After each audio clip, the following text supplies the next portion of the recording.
አርኤስኤፍ ዛሬ ሐሙስ ለሶስተኛ ተከታታይ ቀን በካርቱም ዓለም አቀፍ አውሮፕላን ማረፊያ ላይ አዲስ የድሮን ጥቃቶችን ፈጽመዋል ሲል የጸጥታ ምንጮች ጠቅሰዋል። በተመሳሳይ ምንጮች እንደገለጹት 7 ድሮኖች የአውሮፕላን ማረፊያውና በዋና ከተማው ደቡባዊ ክፍል የሚገኙትን አካባቢዎች ኢላማ ያደረጉ ሲሆን ይህም በነዋሪዎች ላይ ከፍተኛ ድንጋጤ ፈጥሯል።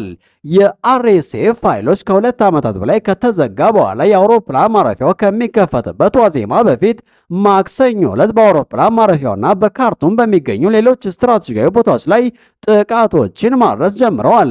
አውሮፕላን ማረፊያው ረቡዕ ዕለት የመጀመሪያውን ሲቪል በረራ ተቀብሏል። የጸጥታ ምንጮች እንደተናገሩት የአርኤስኤፍ ጥቃቶች በአውሮፕላን ማረፊያው ላይ ትልቅ ጉዳት አላደረሱም፣ ነገር ግን በሀገሪቱ አስፈላጊ በሆነው መሰረተ ልማት ላይ የተሰነዘሩ የቅርብ ጊዜ ጥቃቶች በአርኤስኤፍ እና በሱዳን ጦር መካከል ባለው ግጭት ተፈጥሮ ላይ ለውጥ ማምጣቱን ያሳያል ሲሉ ገልጸዋል። ከመሬት ውጊያ ወደ ድሮኖች እንደ ወታደራዊና ፖለቲካዊ ግፊት መሳሪያነት እየጨመረ መምጣቱን ያሳያል።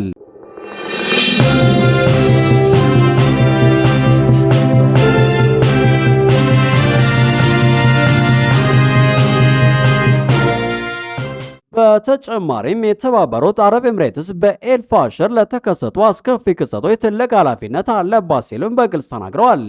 በኤልፋሽር ከተማ ያለው ሁኔታ አስከፊ ነው፣ እናም በፈጣን ድጋፍ ሰጪ ኃይሎች ህዝቡንና መሰረተ ልማቱን ሆን ተብሎ ኢላማ ማድረግ አለ ብለው አክለዋል።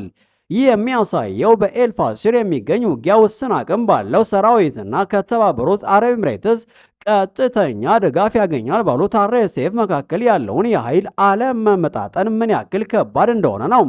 ሚናዊ አጥብቀው እንደተከራከሩት የሱዳን መንግስት ማንኛውንም የሰላም ሂደት ከመወያየቱ በፊት ከተባበሩት አረብ ኤምሬትስ ጋር ያለውን ግንኙነት በቀጥታ ማስተካከል አለበት ብለዋል።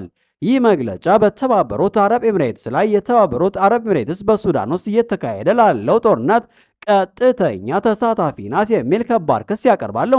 ሚናዊ የተባበሩት አረብ ኤምሬትስ በሱዳን ያለውን ጦርነት ለማስቆም ፈቃደኛ አይደለችም እና በቅኝ ግዛቱ መሰረት ሰላምን ለመጫን ትፈልጋለች። እናም እኛም የዚህ አይነት ስምምነትን እንቃወማለን በማለት ኤምሬትስ በሱዳን ላይ ያላትን የጂኦፖለቲካዊ ፍላጎት በግልጽ አውግዘዋል።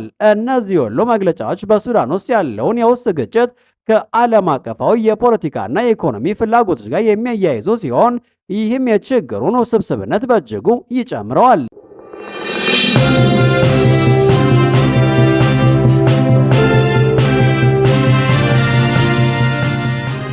ይህ በእንዲህ እንዳለ ሩሲያ የኒውክሌር ጦርነትን ወደ አሜሪካ ደጃፍ እያመጣች ነው። ፕሬዝዳንት ቭላድሚር ፑቲን የዩኤስ ሚሳይል ማስወንጨፍን በበላይነት ሲቆጣጠሩ ትራምፕ ፈሩ። የሩሲያው ፕሬዝዳንት ቭላድሚር ፑቲን እጅግ ግዙፍ የሆኑ ስትራቴጂካዊ የኒውክሌር ልምምዶችን በግላቸው ተመልክተዋል። እነዚህ ልምምዶች አህጉር አቋራጭ ባለስቲክ ሚሳይል አይሲቢኤም፣ ከሰርጓጅ መርከቦች የተወነጨፉ ሚሳይሎችና ከቦምብ አውሮፕላኖች የተተኮሱ ሚሳይሎችን ጨምሮ በርካታ የማስወንጨፍ ሙከራዎችን ያካተቱ ነበር። ይህ ሁሉ ደግሞ ከዶናልድ ትራምፕ ጋር ሊደረጉ የነበሩ ወሳኝ ንግግሮች መራዘማቸውን ተከትሎ መሆኑ ሁኔታውን ይበልጥ አሳሳቢ ያደርገዋል። በተለይ ትኩረት የሚስበው የዩኤስ አይሲቢኤም ሚሳይል ኮስሞድሮን በተሳካ ሁኔታ መተኮሱ ሲሆን በተመሳሳይ ጊዜ ሲኔቫ የተባለ ሚሳይል ከብራኒያስ ሰርጓጅ መርከብ ተወንጭፏል።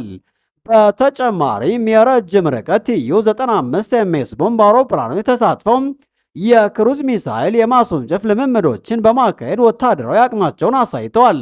የሩሲያው ፕሬዝዳንት ቢሮ ክሬምሊን በሰጠው መግለጫ ሁሉም የልምምዶቹ ዓላማ ሙሉ በሙሉ እንደተሳኩና እነዚህ ልምምዶች አስቀድመው ታቅደው የተከናወነ መሆናቸውን አረጋግጧል። ይሁን እንጂ የሰራተኞች አለቃ ጀነራል ቫለሪ እንደገለጹት እነዚህ ልምምዶች አሁን ባለው የዩክሬን ውጥረት መካከል ሙሉ የኒውክሌር ጦርነት ለማካሄድ የሚያስፈልጉትን ስርዓቶችና የውሳኔ አሰጣጥ ሂደቶችን አስመስለው የተሰሩ ነበሩ። ይህ ደግሞ በዓለም ዙሪያ ከፍተኛ የሆነ ስጋት ፈጥሮ የውጥረት መጨመርና ወደማይፈለግ ግጭት የማምራት እድሉ ከፍተኛ እንደሆነ እየተነገረ ነው። ዓለም አቀፉ ማህበረሰብ ይህንን ክስተት በቅርበት እየተከታተለ ሲሆን በምስራቅ አውሮፓ ያለው ሁኔታ ይበልጥ አሳሳቢ ያደርገዋል።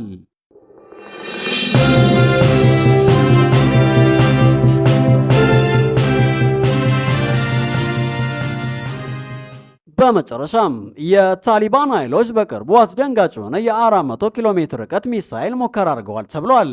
ይህ በመላው ክልል ከፍተኛ ስጋትና ውጥረትን ፈጥሯል። ይህ ድርጊት በአጎራባች ሀገሮች በተለይም በፓኪስታን ላይ እንደ ቀጥተኛ ስጋት እየታየ ሲሆን ቀድሞውንም የተወጠረውን ግንኙነት ይበልጥ እንዲባባስ አድርጓል።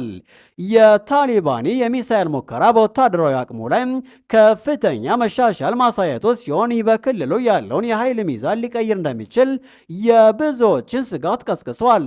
ዓለም አቀፍ ተንታኞች ይህ ሙከራ እንደ ስልታዊ እርምጃ እየተመለከቱ ሲሆን ታሊባን በዓለም አቀፉ ማህበረሰብ ላይ ጫና ለመፍጠርና በድርድር ጠረጴዛ ላይ ያለውን አቋም ለማጠናከር እየሞከረ እንደሆነ ይገመታል።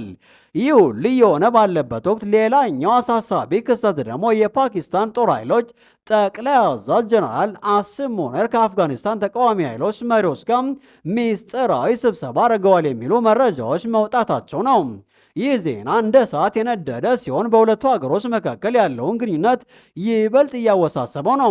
የጀነራል ሙኒር ከአፍጋኒስታን ተቃዋሚዎች ጋር መገኘታቸው በፓኪስታን ውስጥ የመፈንቅለ መንግስት እቅድ እየተጠነሰሰ ነው የሚል ከባድ ወሬዎችን አስነስቷል። እነዚህ ወሬዎች በፓኪስታን ውስጥ የፖለቲካ አለመረጋጋት እንዲፈጠር አድርገዋል እና መንግስት በውስጥም ሆነ በውጭ ጫና ውስጥ እንዲገባ አድርጎታል። የጀነራል ሙኒር ድርጊት ዓላማ ምን እንደሆነ እስካሁን ግልጽ ባይሆንም አንዳንድ ተንታኞች ፓኪስታን በአፍጋኒስታን የፖለቲካ ሂደት ውስጥ ተጽዕኖዋን ለማስጠበቅ እየሞከረች እንደሆነ ይገምታሉ። እነዚህ ሁሉ ክስተቶች በደቡብ ኤስያ ክልል ውስጥ ከፍተኛ ውጥረትን እየፈጠሩ ሲሆን ዓለም አቀፉ ማህበረሰብ ሁኔታውን በከፍተኛ ትኩረት እየተከታተለው ይገኛል። በቀጣይ ምን ሊፈጠር እንደሚችል ለመገመት አስቸጋሪ ቢሆንም የክልሉን ሰላምና መረጋጋት በአደጋ ላይ መሆኑ ግን ግልጽ ማሳያ ነው።